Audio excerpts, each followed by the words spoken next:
This is part 2 showing you how to put the valve guides back on.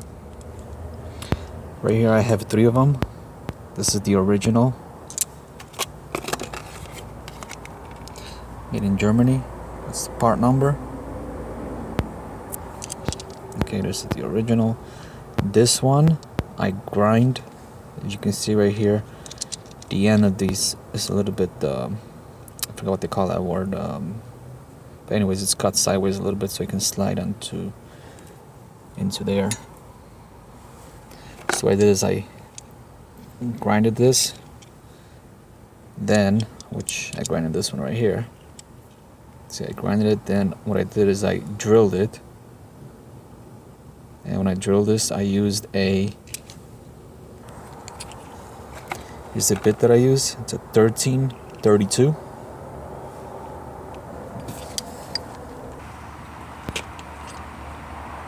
So this one right here, I drilled in it. The reason why I drilled about 1/2 inch down is so I can use this as a guiding tool. What this will do is it'll go right over, you can see, and this I'll be able to drive the valve guide right in to the cylinder head. Okay, so now I will show you what you need to do. First, you gotta lube this up a little bit. I'm just gonna use this. It's petroleum jelly. Just gonna put a little bit on it all the way around. And then I'm just gonna set this here, like so. That'll be straight.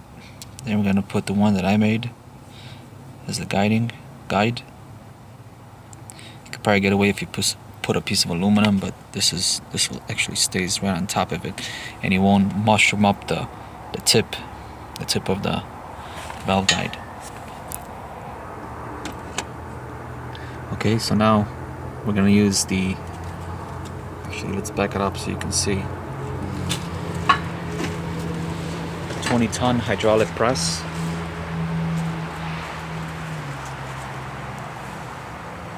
A 10-ton or 5-ton will work just as good.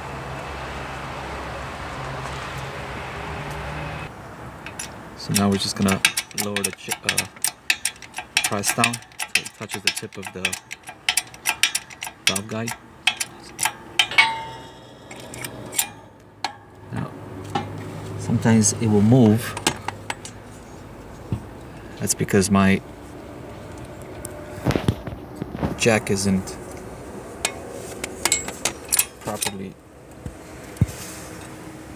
just has place, so I just have to hold it.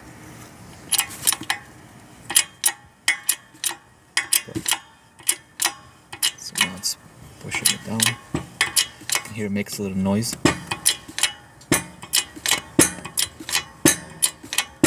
When you do this, make sure that you don't touch where the cam stays, otherwise you will damage it, and make sure it doesn't touch in here either, because if you put a nick in here, your push rod or hydraulic lifters won't sit in there properly, or they won't slide in, so be very careful with this.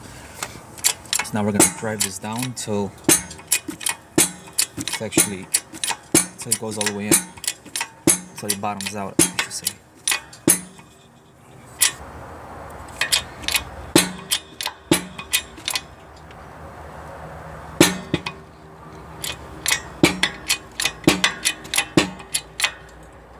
And that's it. Doesn't go anymore. I'm just gonna loosen this.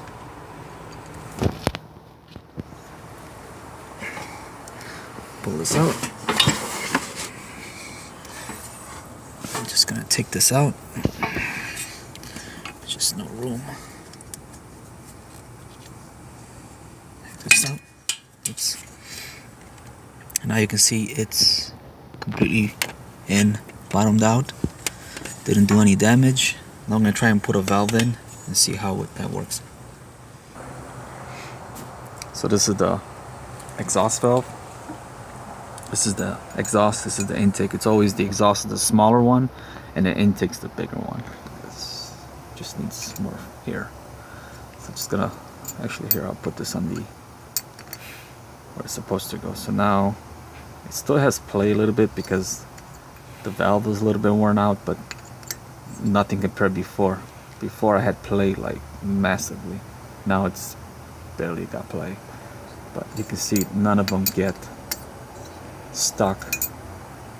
Like some people use an air hammer and they simply mushroom the tip on the other side, which will not allow this to move in freely into the valve guide. You want this to be freely, meaning push it by your finger and it should slide nice and easy. If it doesn't, grab some 1000 fine sandpaper, roll it like a cigarette, put it in and work your way in and out till you wear out where you mushroom the tip. So obviously if you hit it from the other side, you will want to clean from the other side to make sure that this is free. Other than that, that's it. All 8 valve guides are in. And the next video I'll show you how to resurface your valves so you can have 100% seal against where it closes right here, against the ring.